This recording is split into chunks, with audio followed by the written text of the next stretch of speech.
ตั้งไผ่ป่าดีมาสู่ตรงใต้แน่เสียงอ่ำคึดกับคึดเปิ้นอ่ำคึดเปิ้นอ่ำคึดเจ้าคือลองกันต่อสู้มันมามีทางซึ่งนะไต้เขาเนี่ยอันเงือมันนำอันเรียบเฮียนแลการศึกษาในเตี่ยมไต้เขาเนี่ยในปฏิมาซึ่งใต้เขาตัวว่าก็ย่อเขาละวันหนึ่งมาเขาก็เด็กขนาดกว่าห้างก้อยเขาไว้เนี่ยมันไรครับมีโออันกันต่อสู้ในไผ่ต่อสู้ก็ไผ่คัดใจก็มันเล่นเลยฮับลองอ่องเป้อันนี้ทางไผ่ปฏิมาซึ่งใต้ขาเดี๋ยวได้วนนะก็เข้ามาตัวก็ย่ำเต้มันจะย่ำเรียนอ่ะคำพองอยู่วันให้ได้แต่หูเขาหูเงาสังเปลี่ยนชื่อคำพองแต่หูเขาหูเงาสังหูคิ้วตัวสังนี่ก็คำในเซเน่แล้วจำลองเต้งไว้เพราะเป็นเจ้าในมาในเขาดีกว่าตัวสู้ไผ่ไล่เราหูเปิลหูเฮาเนี่ยนะแน่หูเปิลกว่าหูเฮากว่าหูในเขาได้เขาเปิงก้นอะไรจังเนื้อลองกันเขาเนี่ยมันลองใหญ่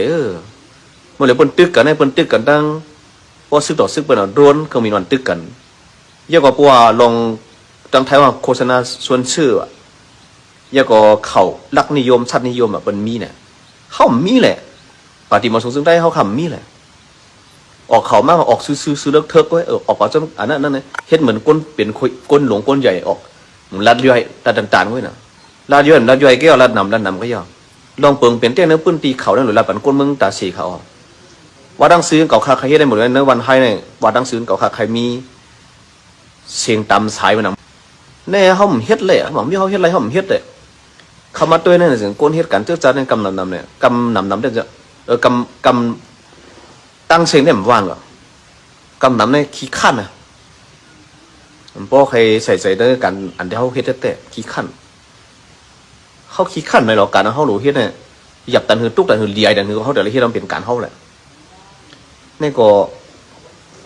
ห้องกันเขาได้เนี่ยหนูเลยเมฆอะปฏิมาสุซึ่งได้เนี่ยห้องกันเขาได้มันล่าหลังมันตกลื่นบนอ่ะเพราะว่าติดจะลำกันจะลำก็เยอะครับได้ครับเกิดมาก็ตัดไตก็แหละนะเพราะมันรัดมันไม่ยอมตัวหลอยได้แรงหรอเขาโมชวนใจก้นเมืองกำพองน้ำไม่ให้บันกันเขาพี่ก็พอมาออกไล่สวดสางสิงดัดปันจ่วยแถมมันหลอยได้แรงเนี่ยในหลอยได้แรงในการเขาเดียการตึกส่วนเขาเข้มอ่ะปฏิมาสงฆ์จึงได้จำเหตุการณ์ในเหตุหิมตายอ่ะตัวกันเขาเงี่ยมนั่นน่ะเงี่ยมเหมือนกันเขาบางป้อเราเขาอำลูออกซ้ำออกบางป้อเราเขาลูเลยออกจ้าซ้ำออกมันเปลี่ยนชื่อนั้นที่ไหนเขาว่าปฏิมาสงฆ์จึงได้ในหลูเลยถอดโคบเขียวไปเลยว่าถาหัวลอกไปเฮ็ดเจ้าสั่งเจ้าจังเฮ็ดพูดถือสินไปเลยมันดีกว่ามันในชุกชาติสั่งนะมันหนูเฮ็ดชื่อนั้นก็ว่าเนี่ยมาด้วยเขาเมื่อเราบอกว่ามาด้วยเขาเนาะเขาเกี่ยวกับลองโคบเขียวเนี่ยมีแต่ลองเขามาอยู่ตั้งปอทองนี่ก็เลยว่าเดี๋ยวเลย3 ปีแล้วอะมันเจอนะมันเจออยากเจอแก่ไปดองคนตายคนคือตายมันเหมือนก้นเหตุการณ์นี่แหละกำพองเฮ็ดผิดตีเฮ็ด10 ปีก็มันขึ้นใหญ่บนนี้เนี่ยนะเหตุการณ์ในเพราะว่าเฮ็ดผิดตีใน10 ปีก็มันขึ้นใหญ่ว่ะการเนี่ยซึ่งตั้งปฏิมาสูงได้เมื่อคุกขิวย่ำเมื่อหมอสร้างกันก้นมึง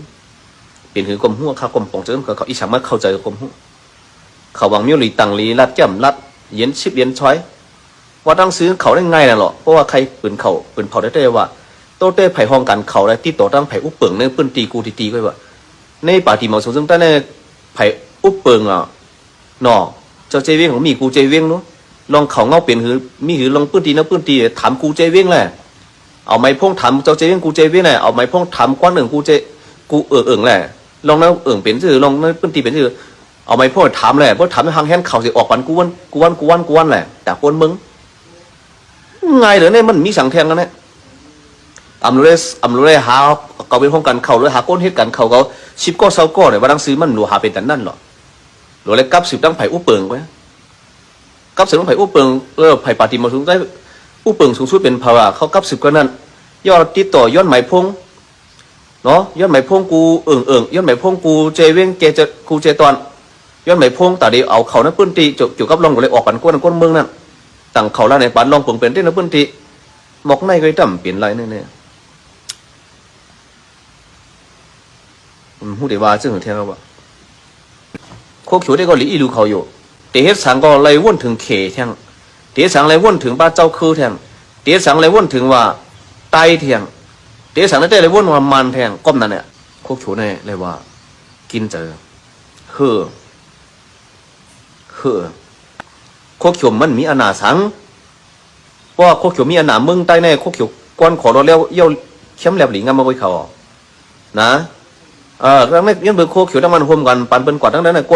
วนเมียมันหนูไรไหวอ่ะมันชุกชักน่ะหนูแฮมไตไปแฮมไตทั้งล้านนึงก็มันซุ่มไตเอาน่ะ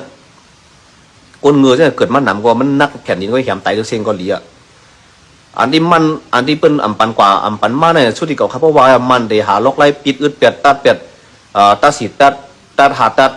มันเด็กเครื่องผีเขาจุ่มไว้หลีป้อทองเขาข้าววานในสุเจ้าหรือคนเดียวมันมาปิดเพชร